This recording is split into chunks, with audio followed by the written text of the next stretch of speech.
tes lunettes. Mince. Nous te souhaitons un joyeux anniversaire. Bon bah bonjour. Ah, bah dis donc, c'est un plaisir de faire ta connaissance. Ouais. Bon, comment tu vas? Bah bien, depuis tout à l'heure. Écoute. Allez, tu vas nous raconter ton parcours, qui tu es, d'où tu viens, où tu vis, combien de fois tu as divorcé, combien d'enfants tu as. Ah, le mec, je veux tout savoir. DGSE. Alors, Claire Baruffi, Société Mégabar, qui fait aucune phrase. Vas-y. Nantes. Tu fais avec tes capacités, hein. Moi je Une suis fois. pas là pour juger. Et c'était quoi la dernière question? 6. 6. Voilà, bah Top. écoute, à Et bientôt. on fera un montage pour remettre les questions dans le bon ordre. Voilà, c'est ça. C'est ça. Non, bah écoute, Claire Baruffi, j'ai fondé Mégabar et voilà, entreprise qui accompagne les services RH dans leurs enjeux d'attractivité. Cool. Parce Voilà. qu'avant c'était ton boulot en fait en entreprise et Exactement. Moi, j'étais auparavant responsable marque employeur. ouais. Et puis j'ai adoré, mais tu sais que j'ai adoré faire ça au sein d'un annonceur. Ça c'est intéressant aussi. C'est vrai que quand t'es chez l'annonceur, t'as vraiment aussi la possibilité, bah tu vois la pelote de laine, de l'étirer et en fait de faire une campagne que tu vas placer dans plein d'endroits différents. J'ai adoré faire ça et je me suis éclatée. Ça a super bien fonctionné et du coup je me suis dit pourquoi pas en faire profiter d'autres entreprises. Et là, tu as monté ça en janvier. Ouais, tout récent. Cabis, 25 janvier 2025. Bon, c'est quoi ta vision du monde de l'influence en général aujourd'hui? Alors, le marketing d'influence, si on parle de ça, si on parle d'abord en termes de marché. Est-ce que ça t'intéresse que je te donne des chiffres? Bah, évidemment. Est-ce que tu as déjà entendu parler des chiffres? Oui. Il n'y a pas très longtemps. Ah oui, c'est vrai, putain, c'est incroyable. Donc en 2014, à ton avis, quelle était la part, enfin pas la part, le montant des investissements monde dans le marketing d'influence? 24 milliards? Mais pas du tout, mais en fait tu n'écoutes rien quoi. Je sais plus, 28? Moi j'en peux plus, je vais prendre ma sonnette à déception, ça devient une sonnette à déception.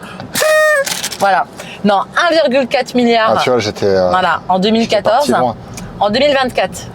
Bon, je vais le dire, mais c'est pas compliqué, c'est 24% comme 2024, comme ça tu t'en souviendras. Ok. 2025, les études prédisent quasiment 35 milliards de dollars d'investissement. Ok. Et donc c'est pas étonnant parce qu'en fait on est dans une époque où on vit une véritable crise de confiance. Et donc non, en fait, ouais, l'influence, ça fonctionne bien parce que tu as un retour moyen pour 1 euro investi de 8,4 euros. Donc ça fonctionne bien et puis tu sais, on est dans la grande ère des UGC, donc en fait on prête plus de crédit en fait aux consommateurs qui vont parler de produits ou de solutions qu'aux marques elles-mêmes. Voilà.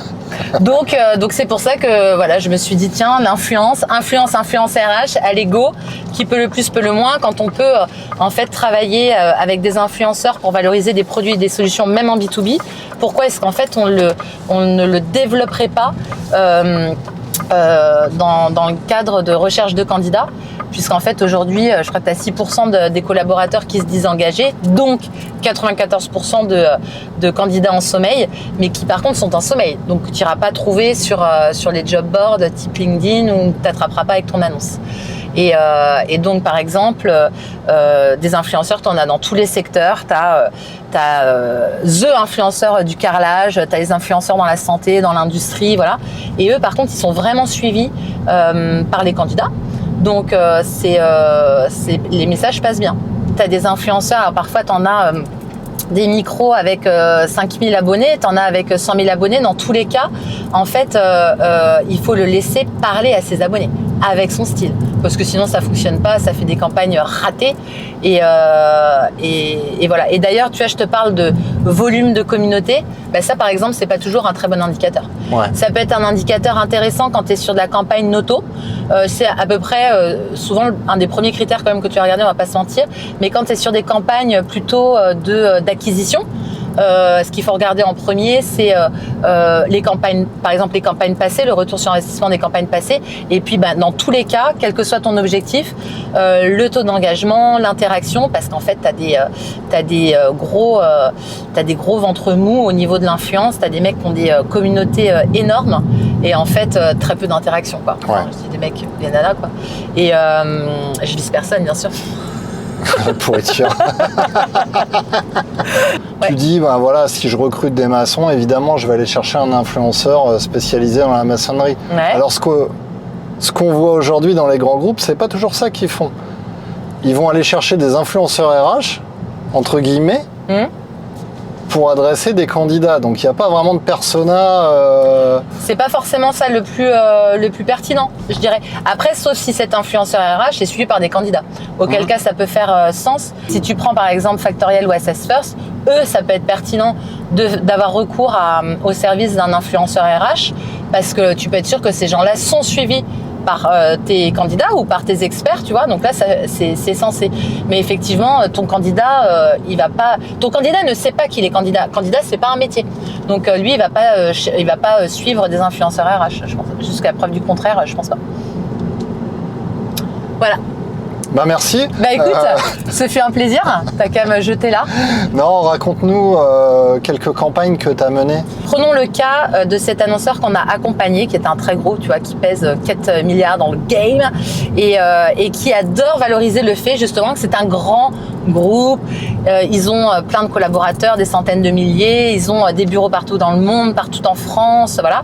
Et en fait, au moment où ils veulent recruter dans leurs agences qui elles sont en local et qui n'excèdent jamais 7-8 personnes, patatras, en fait, plus personne les identifie.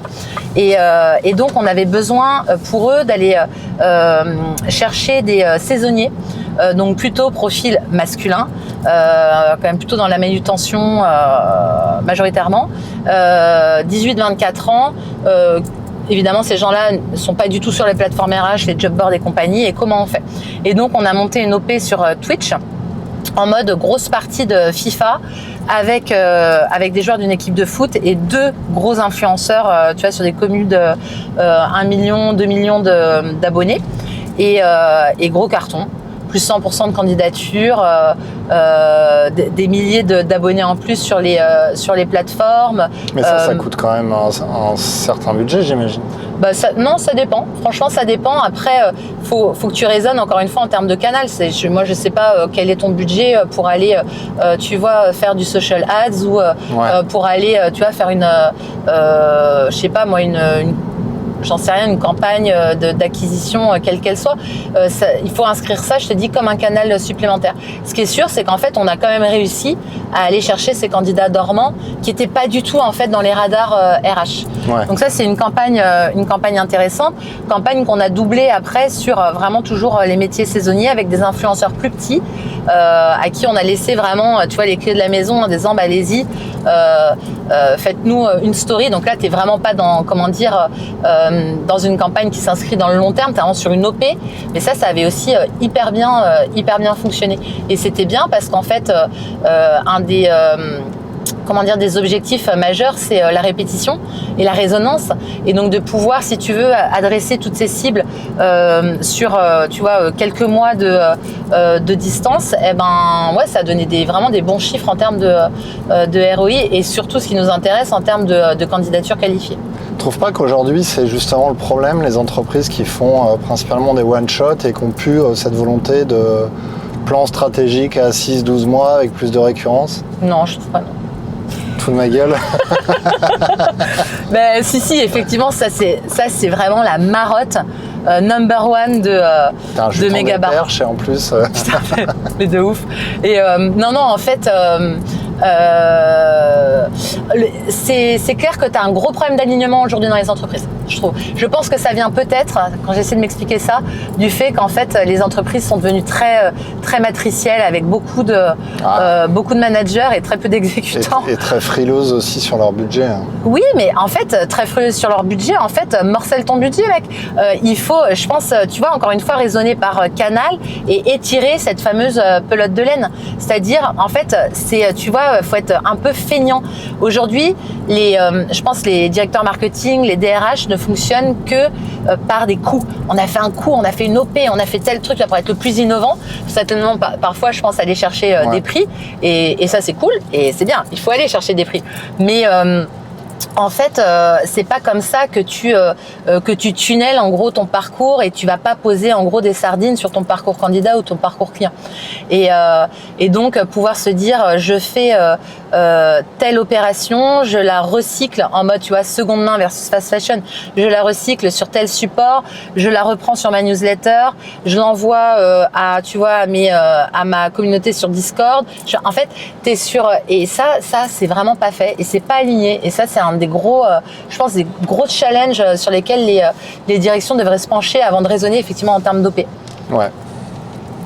Je suis d'accord. Hormis toutes ces campagnes digitales, qu'est-ce qu'on peut faire aujourd'hui encore d'innovant ou qu'est-ce que toi tu proposerais à une boîte je sais pas, tu vois, j'ai vu post-Covid des boîtes remettre des affiches sur des vitrines. Est-ce que ça, c'est des trucs qui fonctionnent encore bien ? Oui, ça fonctionne. Après, je te dis, ça fonctionne bien. Nous, c'est des trucs qu'on intègre énormément dans nos campagnes chez Megabar, c'est-à-dire le recours aux campagnes d'affichage. Mais alors, le média, qui était le média star, je sais pas, dans les années 80 ou dans les années 2000, mais aujourd'hui, qui est complètement snobé parce qu'on a l'impression que tout se passe sur les réseaux sociaux. Mais en fait, la vérité, c'est que d'abord, tout le monde n'est pas sur les réseaux sociaux. Et tu veux ton comprimé ou ça va aller ? Attends un petit peu parce que là, je vais en reprendre un. Et encore moins sur LinkedIn parce que LinkedIn, en fait, quand tu es dev ou comptable, tu sais que tu as une sollicitation par jour, du coup, tu n'y vas plus. En fait, voilà. Et en revanche, effectivement, un panneau d'affichage, ça, je te dis, ça touche tout le monde. Quelle drôle d'époque, on en est à solliciter des comptables toute la journée. C'est fou. Hein. Qu'est-ce qui nous arrive ? Et une campagne d'affichage, tu vois, si on parle justement des comptables, qui avait bien fonctionné, c'était pour un groupe comptable justement, énorme groupe avec plein de petites antennes, ce qui fait que souvent c'est illisible en fait, et pour le client et pour le candidat et même parfois pour le collaborateur. Et on avait fait une campagne d'affichage où on avait fait un casting en interne avec des collaborateurs, on les avait mis en scène. Il y avait plusieurs métiers, en fait on avait valorisé les métiers, les personnes et on avait joué vraiment sur une campagne hyper positive autour de la gratitude. Je te raconte pas en termes d'impact la force de cette campagne. C'est-à-dire qu'on a eu des super retours sur investissement très compliqués à calculer. On se ment pas, on est bien dans la noto là quand même. Et puis tu vois mais les boîtes ont besoin de ça aussi pour un discours candidat. Mais l'impact en fait en termes de sentiment de fierté, sentiment d'appartenance. Tes collabs, tu vois ta tête en 4x3, je pense sincèrement, ça fait plaisir. C'est ton collègue, ça te fait plaisir aussi. C'est quelqu'un que tu connais pas, mais c'est ta boîte, tu valides aussi. Tes clients, ça te permet de prendre conscience aussi de la personne qui opère le service, voilà. Et tes prospects, tu dis, ah ok, c'est ça qu'ils font. Et donc ça fonctionne super bien. C'est marrant ce que tu dis, les boîtes ont aussi besoin de noto. Je pense qu'elles l'oublient aussi.